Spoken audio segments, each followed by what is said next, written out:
The story of Tibet, from heaven on earth to the battlefield.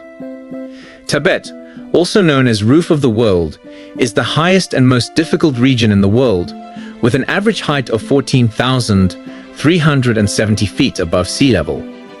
While the highest point of the Tibetan Plateau, Mount Everest, is actually the highest point in the world. In total, Tibet Plateau touches 7 countries, namely China, India, Pakistan, Nepal, Bhutan, Tajikistan, and Kyrgyzstan. Welcome to Dark Side Tale. However, today we are only talking about the central part of Tibet, Chinese Tibet. Most of you friends have mentioned Tibet, either listened to Tibet Karim or Syed Zamir Naqvi's famous speech in Nepal, in Tibet on the day of Ashura, young people carrying knives in the forest.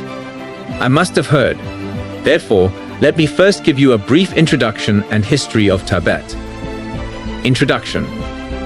The Chinese-administered area of Tibet is also called Xizang. Its capital is Lhasa. Tibet has an area of 1,228,400 square kilometers and a population of about 3.7 million.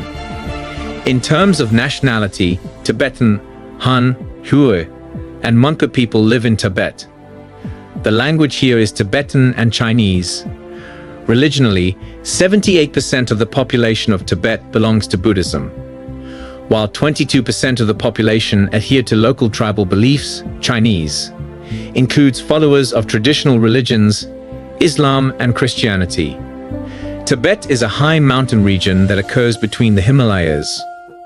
Tibet is a verdant, mythically beautiful region of towering mountains, vast beautiful lakes, endless grasslands dotted with flowers, valleys of unparalleled natural beauty, natural hot springs, and incredible scenery. The beautiful architecture consists of ancient and modern colorful Buddhist stupas and other religious sites of Buddhism, ancient palaces. But the other side of Tibet is that today's Tibet is one of the worst regions in the world in terms of human rights, and also has the sad honor of being the largest prison in the world. Brief history. The history of Tibet begins with the year 712 BC, when Tibet first emerged on the world map as the Yarlung dynasty. During this period, the majority of the area of China was under the administration of Tibet. In 618 AD, King Songtsen Gampo founded the first Empire of Tibet, which lasted until 842 AD. Buddhism in Tibet.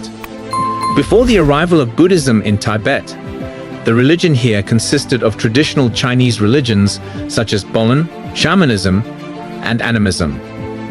At the end of the 8th century, the king of Tibet, Trisong Dustan, invited 2 Buddhist lamas from India to Tibet and founded Buddhism in Tibet. In the following decades, Buddhism spread rapidly in Tibet until within a century, Buddhism had become the largest, central, and official religion of Tibet.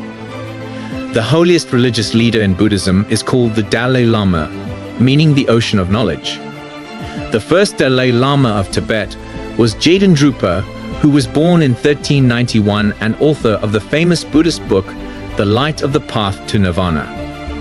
Since then, 13 Dalai Lamas have passed away, while the 14th Dalai Lama is now in exile from Tibet and living in India. After that, for centuries, Tibet has also been a part of various empires of China, such as the Tang dynasty, the Yuan dynasty, but most of the time, Tibet remained an independent region outside of these 20 different kingdoms. Tibet was even included in the Qin dynasty, the last empire of China. Tibet-British War. In 1903, Britain, which was occupying India, sent its 10,000-strong army into Tibet in view of the ongoing border tensions between Tibet and India. Most of them were Indian soldiers. Till then, Tibet had no regular army. About 600 British and 3,000 Tibetans were killed in this war. The end of this war could not be decisive, and Indo-Tibetan border disputes did not end. The Qin dynasty lasted from 1636 to 1912. In 1912, the Qin Empire ended and the Republic of China was established. However, Tibet and Mongolia refused to join this new state and declared independence. 1914 Treaty. On March 25, 1914, an agreement between the British government and Tibet at Delhi established the new Indo-Tibetan border known as the McMahon Line. Thus ended the border disputes between India and Tibet. But under this agreement, the South Tibet region of Arunachal Pradesh was merged with India. This is the reason why China and Pakistan, these two countries till today, officially declare Arunachal Pradesh as a part of China. The end of the Republic of China. On August 1, 1927, a civil war broke out in the Republic of China between the democratic forces of Chiang Kai-shek and the communist faction of Mao Zedong, which continued for 22 years. In April 1949, the democratic forces were defeated and Chiang Kai-shek fled to Taiwan with his government. In 1949, Mao Zedong founded the modern China, the People's Republic of China. Remember that Tibet was an independent country till now. But now Mao Zedong wanted to invade Tibet and make it a part of China. Question: Has Tibet ever been a part of China? Answer: Historically, Tibet was never a part of China, but the country called China did not exist before 1912. While the history of Tibet is 33 years old. The area that we call China today has been inhabited by different cultures for thousands of years. It has been under the rule of which includes Mongols, Turks, Manchus, Tibetans and other nations, but the word China also comes from Kin, which was the last Chinese empire before democracy. The current China is actually in the form of annexation of several independent countries, including East Turkestan, Manchuria, Mongolia, Canton, and other former independent countries. Question: Has Tibet ever been a part of India? Answer: Indian Hindutva political groups and BJP have repeatedly repeated that Tibet is actually a part of India, which has been occupied by China. While the fact is that Tibet has never been a part of India, either geographically or politically for even one day in history. Rather, this claim is actually made on religious grounds that Buddhism originated in India. If that happened, India would also have a right to Tibet, which is a childish and unrealistic claim. 1950s Tibet. Before the Chinese invasion, Tibet in 1950 was an independent country, a poor and backward but completely peaceful country. Where in Europe each of the two world wars, and then in China 3 successive major wars, Sino-Japanese War, World War II, and then the Chinese Civil War, had killed millions of people and famine swallowed up millions more Chinese. Even in India, the neighboring country of Tibet, the political tension of the first several years, the millions of deaths that occurred during the partition after 20 wars, Tibet is still happening in its neighboring regions and the rest of the world. And even during the bloody massacres that have taken place. It was a peaceful country. Even the crime rate in Tibet was negligible. Tibet was then ruled by the 13th Dalai Lama named Thupten Gyatso, who was only 15 years old. The majority of Tibet's population was engaged in agriculture, herding, hunting, handicrafts, and other small industries. There was also a small Tibetan army which consisted of only 10,000 soldiers.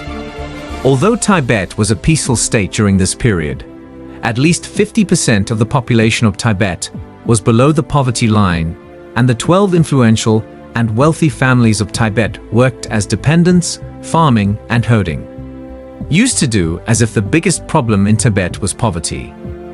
At the same time, Tibet of this period was deprived of electricity, gas, modern education, and educational centers, medical facilities, and paved roads.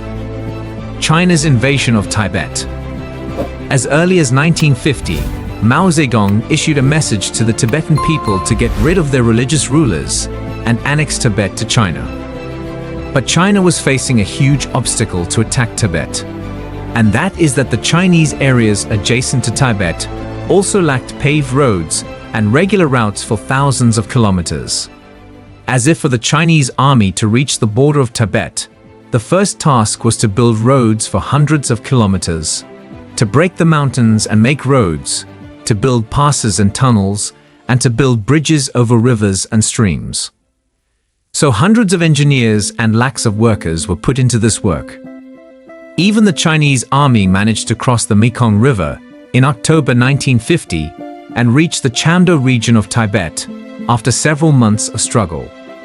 Here the Chinese army had its first clash with the Tibetan army. Chamdo had 8,500 Tibetan soldiers against 40,000 Chinese troops, whose only weapons were old-style British rifles. On October 6, 1950, the first battle of this war began in Chamdo. Chamdo was the first state on the Sino-Tibet border, and here 40,000 Chinese soldiers faced 8,500 Tibetan soldiers. Armed with modern weapons and excellent training, the Chinese army won the battle that lasted until October 24. Along with the death of 114 Chinese soldiers, 180 Tibetan soldiers were also killed and 3,000 Tibetan soldiers surrendered. The rest of the Tibetan officials retreated and went into hiding in the mountainous regions of Inner Tibet. There were 6 British advisors and 1 radio operator, Robert Ford, along with the Tibetan army at Chamdo. Before his arrest, he broadcasted a message to Lhasa that the Chinese army had captured Chamdo and was now advancing towards Lhasa. Nobody could stop the peaceful and legendary beauty of Tibet from becoming a battlefield. As soon as the news of the fall of Chamdo reached Lhasa, the Tibetan government became anxious. It was decided that the Dalai Lama, along with the royal treasures of Tibet, should be taken out of Lhasa and sent to a remote but safe area on the Tibet-India border so that he could be sent to China. He could not be arrested by the army. Now the Chinese forces, with around 20,000 manpower, were encircling Lhasa from the north and east direction, and after Chamdo they did not face any resistance during the rest of their journey.